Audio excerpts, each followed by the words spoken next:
Chers amis, bonjour. Grâce à Dieu, nous sommes donc à la veille de la fête de Shavuot. C'est une fête qui commémore le don de la Torah il y a 3332 années. Mais ça n'est pas qu'une commémoration. Nos Chachamim nous disent qu'il nous faut revivre d'année en année le don de la Torah comme si c'est aujourd'hui même que nous recevions la Torah. Eh bien, puisque demain, vendredi, nous devrions, dans la mesure du possible, écouter les 10 commandements, nous devrions nous mettre dans les mêmes conditions qu'étaient nos frères quand il y a eu ce fameux 6 Sivan, le don de la Torah, mais en vérité, il n'y a eu que les 10 commandements, dont les 2 premiers étaient dits par Hachem lui-même, puis les Bnei Israël ne pouvant supporter cette révélation divine, ils ont demandé à Moshe Rabbeinu de transmettre le reste, donc les 8 autres commandements. Alors voyons dans un premier temps, si vous permettez, toutes les halachot, toutes les lois qui régissent cette belle fête de Shavuot avec l'aide de Dieu. Dès ce soir, dès le jeudi 28 mai avec l'aide de Dieu, et avant 21h24, mais disons 21h20, pour pouvoir tranquillement allumer les nérotes, les dames et les jeunes filles devront allumer les nérotes de la fête. La première bracha sera Baruch Ata Hashem Elokeinu melech haolam asher kideshanu bemitzvot avetzivanu leadlik ner shel Yom Tov.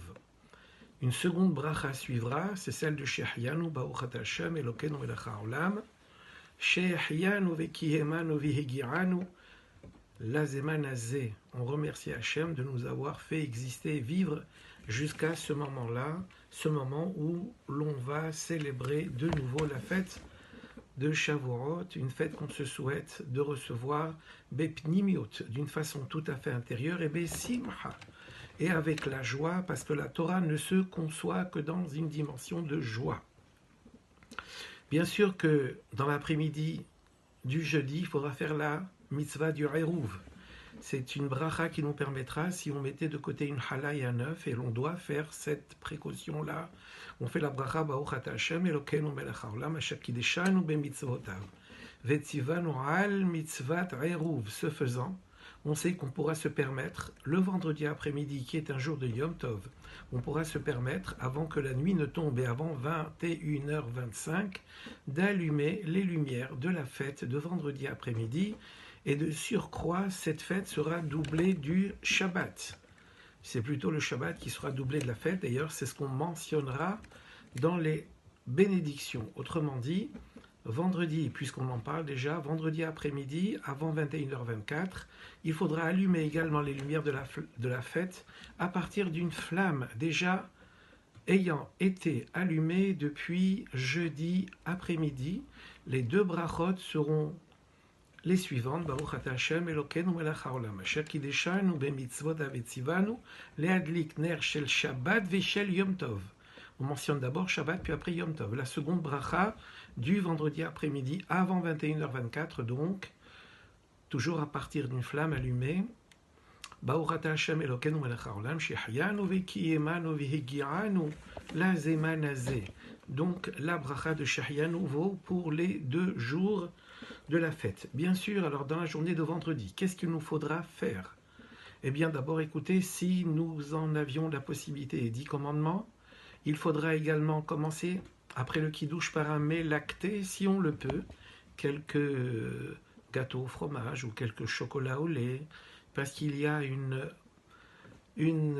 allusion, si l'on peut dire, à la consommation de ces mets lactés, parce que, par exemple, la gématria du mot halav, c'est 40, ça rappelle les 40 jours pendant lesquels Moshe Rabbeinu est resté au Har Sinaï pour recevoir la Torah, avant de remonter de nouveau et de recevoir le complément de Torah. Et puis toutes les autres communications entre Dieu et Moshe Rabbeinu se feront à partir du Ohel Moed, de la tente d'assignation. Donc voilà, et puis 1 heure après avoir terminé ce repas lacté, on se rincera la bouche, et on pourra faire Netilat Yadaim, consommer du pain et consommer également un peu de viande, puisque ça fait partie de la joie de Yom Tov de consommer un peu de viande et boire du bon vin avec l'aide de Dieu, bien sûr. Dès ce soir, il y a la veillée à partir de 11h30, 23h30, veillée pendant laquelle on dira le tikkun C'est un tikkun, c'est un recueil de textes qui fait un résumé, si l'on peut dire, de tous les 5 livres de la Torah, de tous les Nevi'im, les Ktuvim. On récite un peu de chacun des 24 livres de la Torah. Eh bien, ensuite, Shabbat viendra avec l'aide de Dieu, et puis au terme de ce Shabbat, eh bien, il y aura la fin de la fête de Shavuot avec l'aide de Dieu qui se terminera donc Shabbat soir, après 22h48. Voilà, c'est ce qu'il faut savoir, si l'on peut dire, pour la fête de Shavuot, et encore puissions-nous passer cette fête-là. Alors comme c'était le cas quand nous étions à Sinaï, nos sages nous disent qu'il n'y avait plus de gens malades. Tout le monde entendait, tout le monde voyait, plus personne ne boitait au moment de Matan Torah. Et puis, ce que d'année en année nous revivons Matan Torah, eh bien souhaitons que dès cette année, tous nos frères et nos sœurs qui ont été affectés par cette histoire de virus-là puissent en être complètement soignés et guéris. Très bonne fête de Shavuot, une excellente santé à chacun des membres de notre communauté et de notre peuple. Chag Sameach.